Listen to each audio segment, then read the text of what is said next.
สบายดีนะมื้อนี้สิมา เป็นการนำเสนอวิธีแก้ไขการใช้ YouTube นะเกี่ยวกับการฟังเพลงนะหลายคนเคยฟังเพลงแล้วเมื่อเรามีคนแชตมาเนาะหรือว่ามีการอยากเข้าไปเบิ่งอันอื่นนะเราจำเป็นต้องปิด YouTube ออกเมื่อเราปิดออกแล้วเพลงมันก็จะหยุดเลยนะหรือว่าหน้าจอโทรศัพท์มันดับไปนะเพลงมันก็หยุดเลยนะก็จะเป็นลักษณะนั้นก็เฮ็ดให้การฟังเพลงขาดวรรคขาดตอนเนาะซึ่งมื้อนี้เราสิมาแนะนำวิธีแก้ไขโดยการนำใช้ตัวนี้เนาะเป็นเบราว์เซอร์ชื่อว่า Chrome แต่ความจริงอาจจะใส่อยู่ในเบราว์เซอร์อื่นน่าจะได้นะแต่ว่าบ่เคยลองแต่ว่าเคยลองตัวนี้ก็คือเป็น Chrome นี่แหละก็ลองเข้าไปเบิ่งเนาะจากนั้นให้เฮามาสังเกตอยู่นี่มันจะมีอยู่ที่ซองของการค้นหาเนาะหรือว่าเราสามารถพิมพ์ที่อยู่ของเว็บ YouTube ได้เลยเนาะก็พิมพ์คำว่า youtube.com เข้าไปเลยก็ได้นะหรือเขาจะเข้าถ้ามันมีเป็นช็อตคัทของ YouTube มาอยู่แล้วอยู่แบบนี้นะก็คือตัวนี้เราก็สามารถกดเข้าไปเลยนะทีนี้เราจะใส่ตัวนี้เลยกดเข้าไปจากนั้นมันก็จะเข้ามาหาหน้าของเว็บ YouTube เนาะก็จะได้ประมาณนี้เราลองกดเล่นมันก่อนก็ได้กดเข้าเพลงไป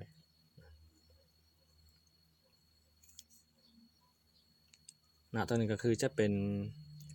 แบบปกติที่เว็บ YouTube ในโหมดโมบายก็คือเอาสังเกตอยู่ในส่วนของ URL มันจะเป็นคำว่าตัว M ข้างหน้าคำว่า YouTube นะเราลองปิดจอมันก็จะดับไปถ้าเราปิดจอด้วยไฟจอดับมันก็เพลงมันจะหยุดไปนะวิธีแก้ไขให้เฮาเข้ามาที่ปุ่ม3จำทางเบื้องเทิงนะตัวเทิงนี้นะตัวเทิงนี้กดเข้าไปเลยนะจากนั้นให้เฮามาเลื่อนมาที่ให้มาติ๊กที่desktop site นะกดมาติ๊กเข้าไปเลยนะมาติ๊กเข้าไปเลยนะคือตัวนี้นะเอามาติ๊กไปปึ๊บจากนั้นมันก็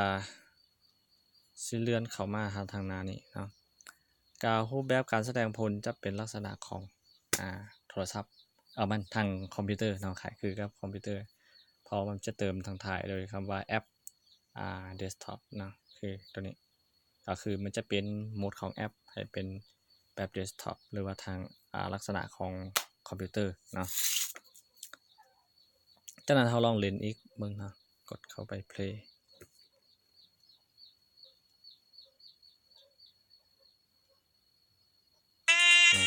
อันนั้นเราลองปิดไฟหน้าจอมั้ยแล้วมันก็ดับคือเก่านะแล้วเฮาสิเฮ็ดจังได๋ถึงจะเล่นได้นะก็วิธีง่ายๆเนาะให้เฮากดปุ่มที่ปุ่มโฮมของโทรศัพท์นะปุ่มโฮมปุ่ม